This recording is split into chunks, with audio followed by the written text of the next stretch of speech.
Blacklist, according to Merriam-Webster, a list of persons who are to be punished or boycotted. Or imagine reclaiming that phrase with its negative connotations and resuscitating the term. In our case, an assembly of short stories on race, struggle, and achievement.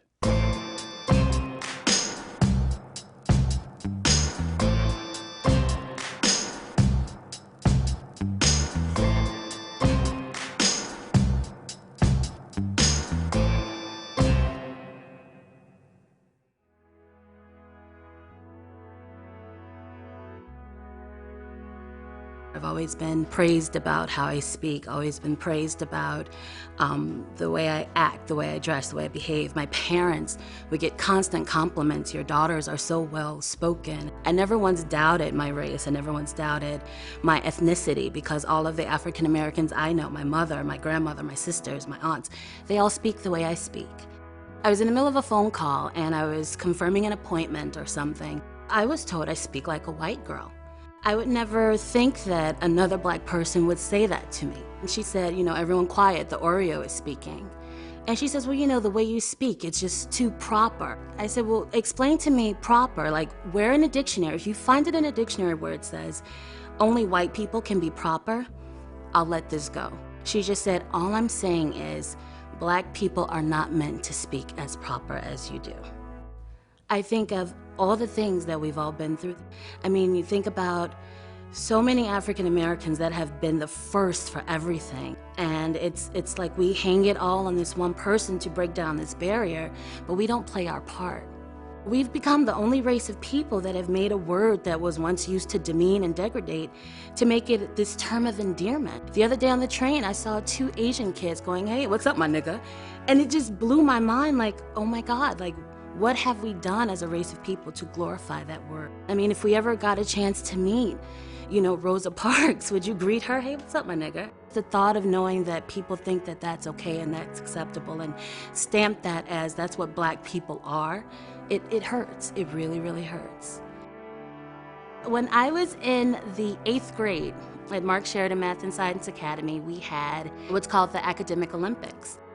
They had a category where you can compete in dramatic oratory, and I chose to do an excerpt for The Telltale Heart. There must have been an auditorium full of about 300 to 400 people. WGN News anchor reporter Mary D was one of the guest judges. She's this, you know, amazing African American who overcame, you know, this violent attack on her life, and she's such an advocate for victims' rights. You know, she's going to everyone and she's giving them their medals and she's putting it around their necks, and she just kind of leans into me and she said, I really loved your take on The Telltale Heart. She says, I never appreciated Edgar Allan Poe so much. It gave me chills. I didn't care that I didn't win first place. I didn't care that I didn't get one of those huge trophies. Her saying that I inspired her, or I had a physical impact on her, not because I spoke like a white girl, not because I was trying to be something I'm not, but because I was being something I am.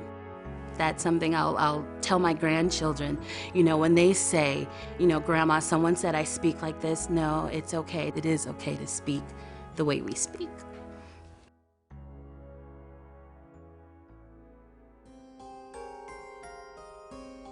In the 9th grade, while I'm writing a paper on steroids, I used a sentence that said they happened to omit some type of qualities. So the principal saw it and they called me in and said, omit 4 letters. He said it wasn't a word a 9th grader would use. I took it as it wasn't a word a black 9th grader would use, but it was kind of weird that, you know, I would get called out on plagiarism just by saying that sentence doesn't sound like I would write it. They're waiting for me. They expected for me to do pretty bad, so of course, when anything that comes up, oh, there it is, I know he did something wrong. If they thought they seen a hand raised, first thing they'd look at is me. Was it him? Well, if I got a better test grade than anybody else, it wasn't, you know, good job. It was, what? You got better than me? It wasn't the big school. It was probably around 400 people. There's about 5 black students. You have to take these graduation tests in the 9th grade. We were getting ready for the graduation test. And of course, I'm not sure, maybe I was seeing things. I'm pretty sure I wasn't. You know, they all came over to me, you know, asked me specifically if I needed any help. When I took those tests, I actually did extremely well. It's gonna be situations like that all the time. If I get my business degree, I'm gonna be going out to the corporate world and I'm gonna have another situation just like that. If I would have stayed there, I would have been able to master that situation a little better instead of leaving.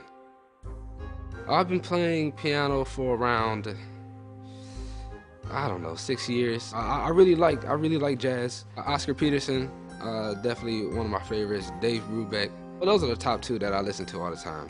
A lot of people say you're supposed to listen to Thelonious Monk. They say if you're a big jazz guy, piano jazz guy, I have to like Thelonious Monk.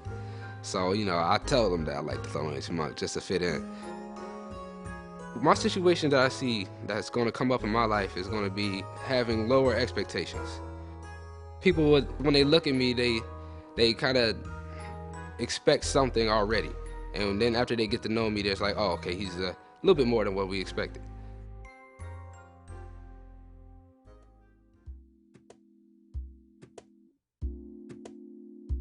The last chemical that I put in my hair was this thing called Wave Nouveau. It was sort of like the Jerry curl, but not the Jerry curl. I didn't have that.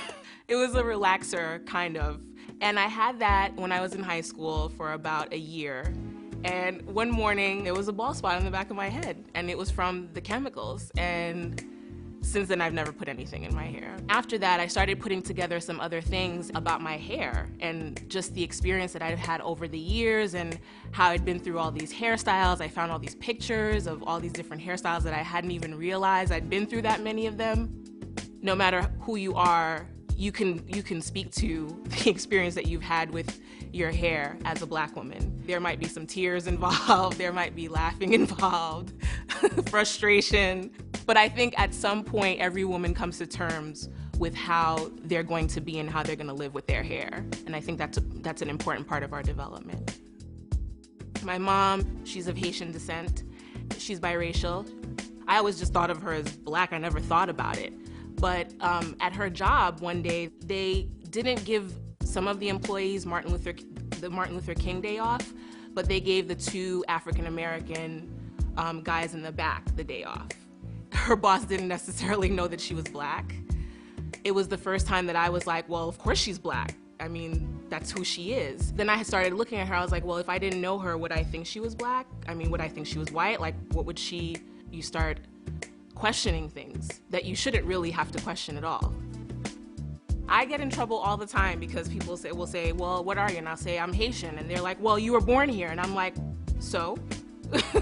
I kind of like to use the phrase that I'm writing to cultures because I'm American, I was born here, I was raised here, but my parents are from Haiti, they're immigrants. When I was growing up, they didn't want me to assimilate into American culture. I wasn't allowed to say whatchamacallit. Every time I said it, my mother would be like, well, that's not a word. I'm not sending you to school to use words like whatchamacallit. As you grow up, having to balance those two cultures becomes a challenge. Haitian girls, you grow up and you're still wearing ribbons for a really long time in your hair. And I remember being in like 6th or 7th grade and being teased because I had ribbons and everybody else had a perm. Their hair was relaxed. That's the way you do in Haiti. I just kind of tried to ignore it. I don't think that I was really ashamed of it, but I did try to get rid of the ribbons after that. It was a good lesson in kind of being comfortable with yourself.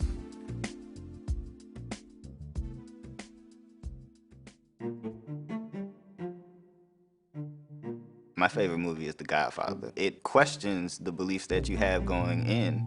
It's not, you need to eliminate violence and curse words and all this and have extremely positive messages. You can inject those messages, but if the art isn't good, it's just, you feel like you're lacking so much. Let's say I don't want to write a movie about what I haven't seen in the Black community. I want to be looked at as an artist, not someone who's just making comments on what's going on in the Black community.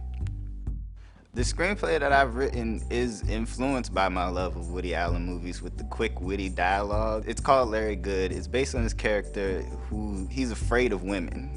He goes through and he sleeps with all these different women. You know, he doesn't respect them though. He deals with them as sex objects.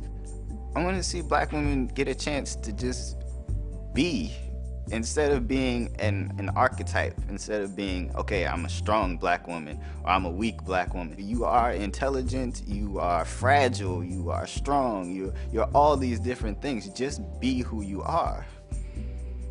reading Langston Hughes' poetry and Gil Scott-Heron, the two of my favorites, because they comment on so many different aspects of society. They talk about everything. You hear the jazz music in Langston Hughes' poetry. That's the kind of artist that I would strive to be, is one who encompasses all those things and who isn't afraid to be themselves. And I'm a hip-hop lover. I don't want to have to hide from that. It's in the club, and there's some guy on stage with gold chains, and he's rapping and he's throwing champagne or something like that. That's not all rappers. And that is a part of hip-hop culture. I mean, let's not get wrong. Like, Slick Rick had all the gold chains and everything. Big Daddy Kane didn't shy away from, the big dookie ropes. It's just one part of the culture. It's not the entire thing, and that's the problem. That's the single image that people get.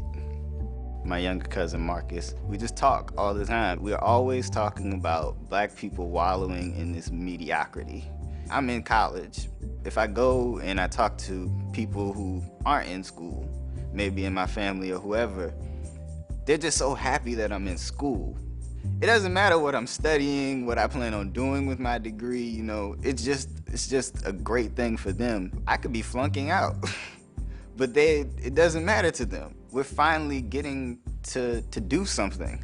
We've been denied the right to do something, to have anything for so long, that we're all just so happy that somebody's finally doing something.